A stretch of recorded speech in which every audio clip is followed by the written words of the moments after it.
मौनी अमावस्या की कथा और उसका महात्म्य। हिंदू धर्म में मौनी अमावस्या का विशेष महत्व माना जाता है।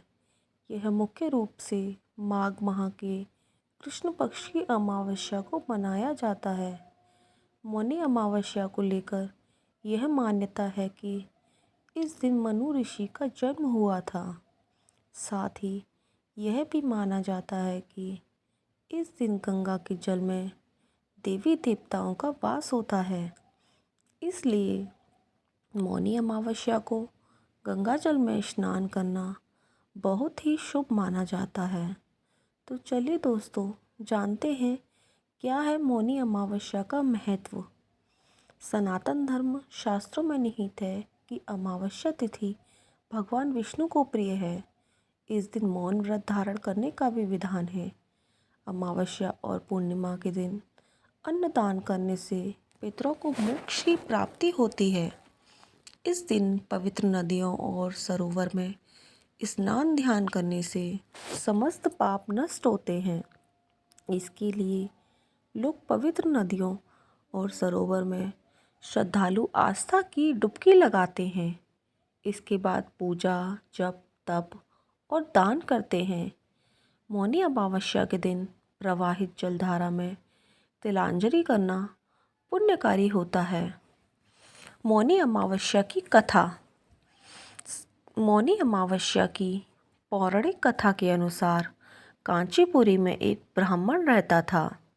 उसका नाम देवस्वामी तथा उसकी पत्नी का नाम धनवती था। उनके 7 पुत्र तथा एक पुत्री थी। पुत्री का नाम गुणवती था। ब्राह्मण ने 7 पुत्रों को विवाह करके बेटी के लिए वर खोजने अपने सबसे बड़े पुत्र को भेजा। उसी दौरान किसी पंडित ने पुत्री की जन्म कुंडली देखी और बताया 7 वचन होते होते यह कन्या विधवा हो जाएगी। तब उस ब्राह्मण ने पंडित से पूछा, पुत्री के इस वैधव्य दोष का निवारण कैसे होगा। पंडित ने कहा, सोमा का पूजन करने से वैधव्य दोष दूर होगा। फिर सोमा का परिचय देते हुए उसने बताया, वह एक धोबिन है। उसका निवास स्थान सिंघल द्वीप है। उसे जैसे तैसे प्रसन्न करो और गुणवती के विवाह से पूर्व उसे यहाँ बुला लो। तब देवस्वामी का सबसे छोटा लड़का बहन को अपने साथ लेकर सिंघल द्वीप जाने के लिए सागर तट पर चला गया। सागर पार करने की चिंता में दोनों एक वृक्ष की छाया में बैठ गए। उस पेड़ पर एक घोंसले में गिद्ध का परिवार रहता था। उस समय घोंसले में सिर्फ गिद्ध के बच्चे थे। गिद्ध के बच्चे भाई बहन के क्रियाकलापों को देख रहे थे। सायकाल के समय उन बच्चों गिद्ध के बच्चों की माँ आई तो उन्होंने भोजन नहीं किया। वह अपनी माँ से बोले, नीचे 2 प्राणी सुबह से भूखे प्यासे बैठे हैं। जब तक वे कुछ खा नहीं लेते तब तक हम भी कुछ नहीं खाएंगे। तब दया और ममता के वशीभूत गिद्ध माता उनके पास आई और बोली, मैंने आपकी इच्छाओं को जान लिया है। इस वन में जो भी फल फूल कंद मूल मिलेगा मैं ले आती हूँ।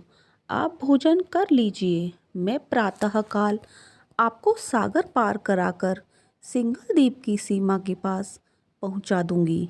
वे दोनों भाई बहन माता की सहायता से सोमा के यहाँ जा पहुँचे। वे नित्य प्रातः उठकर सोमा के घर झाड़ कर लीप देते थे। एक दिन सोमा ने अपनी बहुओं से पूछा, हमारे घर कौन बुहारता है, कौन लीपता पोतता है। सबने कहा, हमारे सिवाय और कौन बाहर से इस काम को करने आएगा। किंतु सोमा को उनकी बातों पर विश्वास नहीं हुआ। एक दिन उसने रहस्य जानना चाहा। वह सारी रात जागी और सब कुछ प्रत्यक्ष देखकर जान गई। सोमा का उन बहन भाई से वार्तालाप हुआ। भाई ने सोमा को बहन संबंधी सारी बात बता दी। सोमा ने उनकी श्रम साधना तथा सेवा से प्रसन्न होकर उचित समय पर उनके घर पहुंचने का वचन देकर कन्या के वैधव्य दोष का निवारण का आश्वासन दे दिया, मगर भाई ने उससे अपने साथ चलने का आग्रह किया।